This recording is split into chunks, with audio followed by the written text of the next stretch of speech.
नमस्कार, welcome to Nursing Smart. Nursing Smart के YouTube channel पर एक बार फिर से आप सभी लोगों का स्वागत है।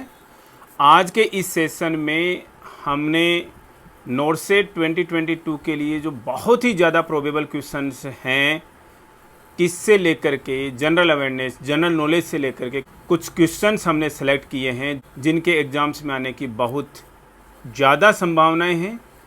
तो चलिए शुरू करते हैं आज का ये सेशन इस क्वेश्चन के साथ। पहला क्वेश्चन देखते हैं। Government of India brought medical students back from Ukraine under the operation. यानी कि भारत सरकार ने जब रशिया और यूक्रेन का युद्ध शुरू हुआ तो हमारे काफ़ी बच्चे, लगभग 20,000 मेडिकल स्टूडेंट्स जो हैं वो यूक्रेन में पढ़ रहे थे और उन्हें वहाँ से इवैक्यूएट करने का गवर्नमेंट ने प्रोग्राम शुरू किया एक, और ऐसे इवैक्यूएशन प्रोग्राम्स को ऑपरेशन का नाम दिया जाता है। तो उस ऑपरेशन को क्या नाम दिया सरकार ने, और ये बहुत ज़्यादा प्रोबेबल क्वेश्चन लगता है हमें आने वाले नोरसेट के हिसाब से। तो इस ऑपरेशन का नाम क्या था? इस ऑपरेशन का नाम था ऑपरेशन गंगा। और इन चीज़ों पर भारत सरकार की कई चीज़ों में, भारत सरकार की कई मामलों में तारीफ हुई, कई मामलों में जो है आलोचना भी हुई। राजनीति में सब कुछ चलता रहता है, लेकिन ये बहुत ज़्यादा प्रोबेबल क्वेश्चन है। आपको याद रखना है कि भारत सरकार ने कौन सा इवैक्यूएशन प्रोग्राम चलाया, कौन सा ऑपरेशन चलाया रशिया यूक्रेन के युद्ध के समय।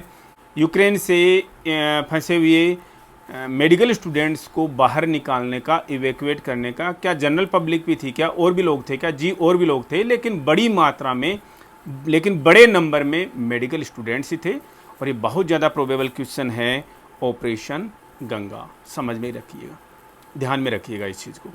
नेक्स्ट क्वेश्चन है व्हाट इज पार्टीगेट स्कैंडल। अब ये पार्टीगेट स्कैंडल मतलब ये समझिए तो क्या होता है कि गेट जो शब्द है, जब भी कोई स्कैंडल होता है तो उसमें गेट शब्द का इस्तेमाल हुआ, और ये लंबा चौड़ा इतिहास, हम इसमें नहीं जाएंगे। ये बहुत ज़्यादा प्रोबेबल क्वेश्चन है आने वाली नोरसेट के लिए। क्यों? क्योंकि इसके चक्कर में यूके के प्रधानमंत्री बोरिस जॉनसन को अपना पद छोड़ना पड़ गया, और नए पद के लिए जो नेता हैं वो दौड़ में हैं। और आपको पता होने चाहिए कि भाई उनकी उस पद की दौड़ में हमारे देश के एक मूल निवासी ऋषि सुनाक भी हैं। चलिए वो एक अलग बात हो जाती है। यहाँ पर पार्टीगेट स्कैंडल का मतलब क्या है? गेट तो परमानेंट टर्म है, कोई भी स्कैंडल होता है वो गेट जोड़ दिया जाता है। यहाँ पर कोलगेट, तो कोलगेट का स्कैंडल नहीं था, वो कोल का मतलब कोयला का स्कैम था, ठीक है ना। तो कोलगेट का, हमारे भारत देश में भी इनको नाम देने लग गए हैं एक्चुअली गेट के नाम से, कोलगेट, ठीक है ना, कोयला का स्कैम जो हुआ। तो यहाँ पार्टी गेट का मतलब आप समझ जाइए कि ये कोई पार्टी से रिलेटेड स्कैंडल है, ठीक है। और पार्टी का मतलब कोई राजनीतिक पार्टी नहीं है। पार्टी का मतलब है यहाँ पर जब कोविड-19 की रेस्ट्रिक्शंस थी ऑल ओवर वर्ल्ड, लेकिन हम बात कर रहे हैं यूके की। जब यूके में कोविड-19 के दौरान रेस्ट्रिक्शन थी, उन रेस्ट्रिक्शंस के होते हुए भी तत्कालीन प्रधानमंत्री मिस्टर बोरिस जॉनसन जो हैं, उन्होंने अपने स्टाफ के साथ में पार्टियां की जो कि कोविड-19 के जो स्टैंडर्ड्स हैं उनके अगेंस्ट में थी। इसके चलते उन्हें अपने पद को छोड़ना पड़ा है। इससे रिलेटेड क्वेश्चन भी हमें बहुत ज्यादा प्रोबेबल लगता है। अब आप बोलोगे कि साहब ये पार्टीगेट मतलब क्या, क्वेश्चन क्या आएगा? पार्टीगेट का मतलब है कि भाई इससे रिलेटेड क्वेश्चन क्या आएगा? इससे रिलेटेड क्वेश्चन ये आएगा कि भाई ये पार्टीगेट स्कैंडल क्या है, कि कोविड-19 की रेस्ट्रिक्शन के होते हुए भी बोरिस जॉनसन साहब ने पार्टीज की अपने स्टाफ के साथ में, तो उसके चक्कर में उन्हें जो इंक्वायरी हुई इसके बाद उन्हें अपना पद छोड़ना पड़ा, जिसे पार्टीगेट स्कैंडल का नाम दिया गया है। हो सकता है यहाँ पर जो वीडियो स्ट्रीम हो रहा है उसमें आपको थोड़ा सा रूटीन से कुछ अलग नज़र आ रहा हो। आज हमने इस सेशन में कुछ अलग करने की कोशिश की है, तो देखते हैं ये कैसा सक्सेस हो पाता है हमारा ये जो आज का जो सेशन है। लेटर ऑन आपकी जो कमेंट्स आएंगे, आप लोगों का जो फीडबैक आएगा उसके हिसाब से हम फॉरवर्ड करेंगे। स्मार्ट बोर्ड पर क्लासेज क्यों नहीं ले पा रहे हम आजकल? स्मार्ट बोर्ड पे एक्चुअली थोड़ा सा ना बड़ा टाइम लग जाता है कैमरा सेट करने में, फिर उसके लिए रेडी होने में। तो हम चाहते हैं आप लोगों के लिए जो जल्दी जल्दी क्लासेज हैं वो इसी के थ्रू लाई जा सकती हैं। तो ये छोटा सा एक अपग्रेडेशन है, अगर आप लोगों को अच्छा लगेगा तो हम जरूर इसको कंटिन्यू करेंगे। नेक्स्ट क्वेश्चन है which of the following famous building has been converted into PM museum. देखिए दिल्ली की एक फेमस क्या है बिल्डिंग है जिसे, और वो एक जगह का नाम भी है, और वहाँ से एक्चुअली हम रास्ते के लिए भी किसी को गाइड कर रहे होते हैं कि यार वहाँ से यू टर्न ले लियो या वहाँ से राइट ले लियो, तो पीएम म्यूजियम में उसके जो बिल्डिंग थी उसको कन्वर्ट कर दिया गया है। एक्चुअल में किया क्या गया है, वहाँ पर एक और बिल्डिंग बनाएगी जो फिलहाल वर्तमान प्रधानमंत्री जी श्री नरेंद्र मोदी जी के द्वारा, और उस भवन को भी इसमें कन्वर्ट करके इसके साथ में लेकर के पीएम म्यूजियम बना दिया गया है। आज तक के जितने प्राइम मिनिस्टर्स इंडिया में हुए हैं उनकी जो भी जीवनी है, उनके जो अचीवमेंट्स हैं, उन सब को वहाँ पर बताने के लिए। और ये बिल्डिंग का नाम है तीन मूर्ति भवन। तीन मूर्ति का नाम बहुत ज़्यादा सुनोगे आप जब भी दिल्ली आओगे। वेलकम है, नॉर्थ से 2022 क्लियर करके आइए, आने वाली DSS भी क्लियर करके आइए, या फिर और कोई एग्ज़ाम क्लियर करके आइए। तीन मूर्ति भवन को पीएम म्यूजियम में कन्वर्ट कर दिया गया है आज के लिए। तीन मूर्ति भवन को पीएम म्यूजियम में कन्वर्ट कर दिया गया है, और ये काम किया है वर्तमान प्रधानमंत्री माननीय श्री नरेंद्र मोदी जी ने। एक और प्रोबेबल जो क्वेश्चन हमें लगता है यहाँ पर वो है India's first solar power run airport. और ये थोड़ा सा ना आपको फिर भी क्वेश्चन जो है इनकम्प्लीट लग रहा है। First solar power run airport का मतलब कंप्लीटली वो सोलार पावर से ही चल रहा है, मतलब उसमें आपको कोई एनर्जी जो है वो यूज नहीं हो रही है, वहाँ पर कंप्लीटली सोलार पावर का यूज किया जा रहा है। और ये है कोच्चि का जो एयरपोर्ट है, जिसको आप कोचीन भी बोलते हो, KOCHI या KOCHIN। जो कोचीन का जो एयरपोर्ट है वो completely solar power run airport है, और ये शायद दुनिया का पहला एयरपोर्ट है जो कि कंप्लीटली सोलार पावर पे चल रहा है। चीफ इलेक्शन कमिश्नर को लेकर के पिछली बार भी नॉर्सेट का क्वेश्चन आ रखा है। अब की बार चीफ इलेक्शन कमिश्नर बदल गए हैं, और कौन है फिलहाल वर्तमान में? श्री राजीव कुमार। और इन्होंने अपना जो पद है चीफ इलेक्शन कमिश्नर का, मुख्य चुनाव आयुक्त का, वो 15 मई 2022 से ही ग्रहण किया है। बहुत इंपॉर्टेंट क्वेश्चन है। आप सोचोगे सर क्वेश्चन रिपीट हो जाते हैं क्या?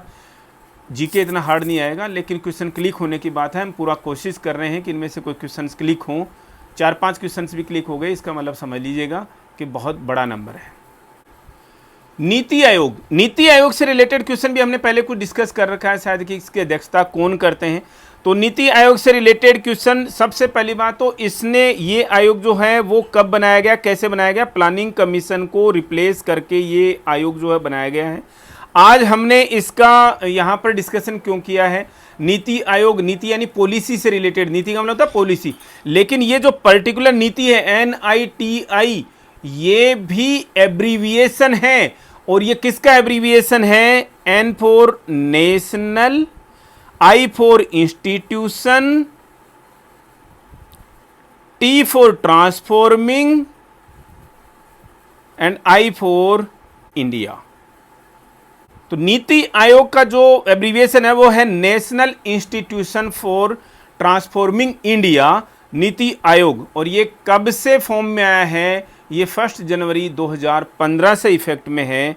कब से? 1 जनवरी 2015 से इफेक्ट में है नीति आयोग। एक क्वेश्चन आप यहां पर और देख सकते हैं, symbol being used for trending on social media Twitter.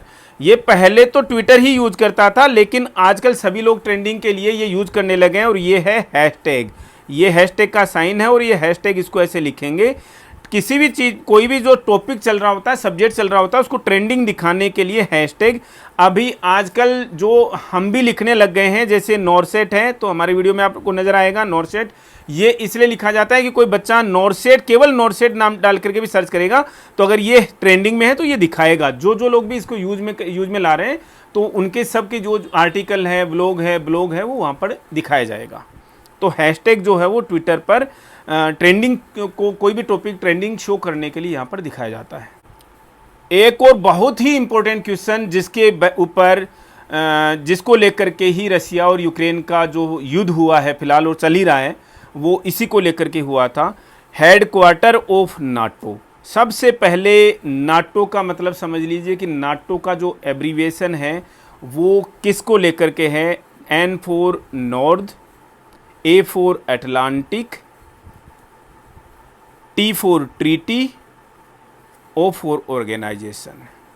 समझ में आ रहा होगा आप लोगों को। North Atlantic Treaty Organisation. Treaty का मतलब कोई संधि से लेकर के होता है, पैक्ट्स को साइन करने से लेकर के होता है कि ये है। और नाटो में फिलहाल लगभग क्या 30 मेंबर नेशंस हैं, मेंबर स्टेट्स हैं इसके, जिसमें से 28 तो जो हैं यूरोपियन यूनियन के हैं और 2 कंट्री नेशन जो हैं, जो 2 कंट्रीज़ हैं या नेशन मेंबर्स जो हैं वो नॉर्थ अमेरिका से लेकर के हैं। ठीक है, तो ये नाटो के मेंबर्स हैं। हमारा क्वेश्चन लेकर के कि भी नाटो का एक तो हेडक्वार्टर कहाँ है। नाटो का जो हेडक्वार्टर है वो है ब्रुसेल्स। और ब्रुसेल्स क्या है भाई, कहाँ की राजधानी है क्या? जी कंफर्म कीजिएगा, ये बेल्जियम की कैपिटल है। इसका हेडक्वार्टर जो है वो ब्रुसेल्स ही है। एक तरीके का ये मिलिट्री अलायंस है। नाटो एक तरीके का मिलिट्री अलायंस है, मतलब कि इन सब मेंबर नेशंस ने अपनी मिलिट्री का अलायंस बना रखा है कि भाई हमारे में से किसी को भी कोई दिक्कत आई सिक्योरिटी को लेकर के तो सब के सब एक साथ आएंगे लड़ने के लिए। समझ रहे हो आप इस चीज को? हमारे ऊपर अगर दिक्कत आई तो लड़ने के लिए सब के साथ एक साथ आएंगे।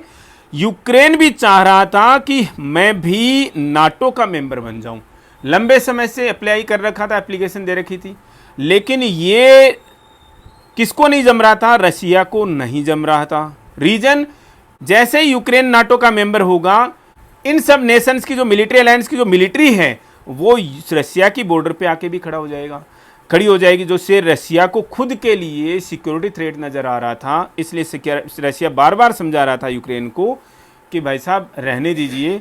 फंसा दिया बेचारे यूक्रेन को। किसने? वो यूके यूएस ने मिलकर के। दोस्त लोग नहीं होते कई लोग कि बेटा तू लड़ ले, हम आ रहे हैं तेरे साथ में।